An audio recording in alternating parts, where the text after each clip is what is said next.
ഇനി നമ്മൾ ഇംഗ്ലണ്ട് ടീമിന്റെ ഫോർമേഷൻ കൂടി പരിശോധിക്കാം. ഇംഗ്ലണ്ട് ഇത്തവണ വളരെ ഞെട്ടിച്ചുകൊണ്ടാണ് ഒരു ടീം ഇറക്കി വിട്ടത്.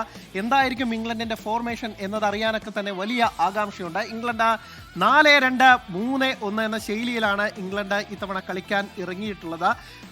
അവരുടെ സമീപകാലത്ത് അവരുടെ പൊസഷൻ ഗെയിമൊക്കെ തന്നെ കാഴ്ചവെക്കാൻ തോമസ് ടുഷേൽ ഇറക്കി വിടുന്ന ഗോൾ നിര ഇതാണ്. എന്തായാലും ഗോൾ മുഖത്ത് വിശ്വസ്തനായ ജോർദാൻ പിക്ഫോർഡ് തന്നെയാണ് ഉണ്ടാവുക. സമീപകാലത്ത് അദ്ദേഹം യൂറോ കപ്പിലും അടക്കം മികച്ച പ്രകടനം കാഴ്ചവെച്ചതാണ് ടീമിനായി. അപ്പോൾ പിക്ഫോർഡ് അല്ലാതെ മറ്റൊരു ഓപ്ഷൻ ഇല്ല, അല്ലെങ്കിൽ പിക്ഫോർഡിന് തന്നെയാണ് ഫസ്റ്റ് ചോയ്സ് ആയി മാറുന്നത്. ഇനി പ്രതിരോധ നിരയിലേക്ക് പോവുകയാണെങ്കിൽ റീസേ ജെയിംസ് ഉണ്ട്, ഒപ്പം തന്നെ ജോൺ സ്റ്റോൺസ് ഉണ്ട്, കോൺസി ആയിരിക്കും. പിന്നെ മാഞ്ചസ്റ്റർ സിറ്റിയുടെ യുവതാരം ഓറിയേലി ആയിരിക്കും അവരുടെ ഈ ടോപ്പ് 4 അല്ലെങ്കിൽ ബാക്ക് ലൈനിൽ ഉണ്ടാവുക.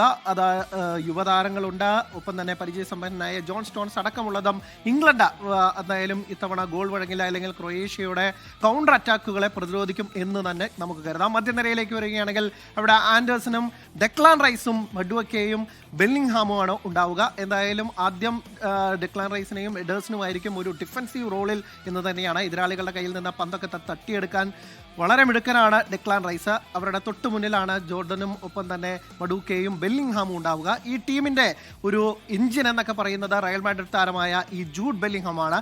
ഇനി അവരുടെ ഏറ്റവും പ്രധാനപ്പെട്ട താരം, അവരുടെ നായകൻ ഹാരി കെയ്നാണ് അവരുടെ സ്ട്രൈക്കർ റോളിൽ വരിക. അതായത് സ്ട്രൈക്കർ പ്ലസ് അല്ലെങ്കിൽ ഒരു ഫാൾസ് നയനായി ഇറങ്ങി ഒരേ തരത്തിൽ കളിക്കാൻ കഴിവുള്ള ഇപ്പോൾ തന്നെ ലോക ഫുട്ബോളിലെ അപൂർവ താരങ്ങളിൽ അല്ലെങ്കിൽ അങ്ങനെയുള്ള അപൂർവ താരങ്ങളിലൊന്ന് വേണമെങ്കിൽ നമുക്ക് ഈ ഹാരി കെയ്നെ വിശേഷിപ്പിക്കാം. എന്തായാലും ഹാരി കെയ്ൻ കഴിഞ്ഞ തവണയൊക്കെ തന്നെ ഗോൾഡൻ ബോട്ട് വിന്നറായ അല്ലെങ്കിൽ അതിന് മുന്നത്തെ എഡീഷനിലൊക്കെ തന്നെ വലിയ രീതിയിൽ പ്രകടനം കാഴ്ചവെച്ച ഹാരി കെയ്നും ഇത്തവണ മികച്ച പ്രകടനം കാഴ്ചവെക്കാൻ സാധിക്കുമെന്ന് നമുക്ക് പ്രതീക്ഷിക്കാം. അദ്ദേഹത്തിൻ്റെ ഗോൾ ഈ മത്സരത്തിൽ ഉണ്ടാകുമോ എന്നുള്ളതാണ്. പക്ഷേ പറഞ്ഞതുപോലെ തന്നെ ഒട്ടും തന്നെ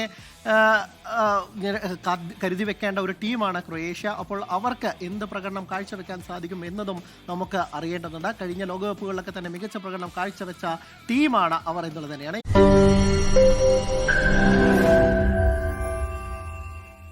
ലോകത്തെവിടെയായാലും ഏത് സമയത്തും 24 വാർത്തകളും ഓഗ്മെന്റഡ് റിയാലിറ്റി പാക്കേജുകളും എക്സ്പ്ലെയിനറുകളും വിശദമായി കാണാൻ ഞങ്ങളുടെ യൂട്യൂബ് ചാനൽ നിങ്ങൾക്ക് സബ്സ്ക്രൈബ് ചെയ്യാം.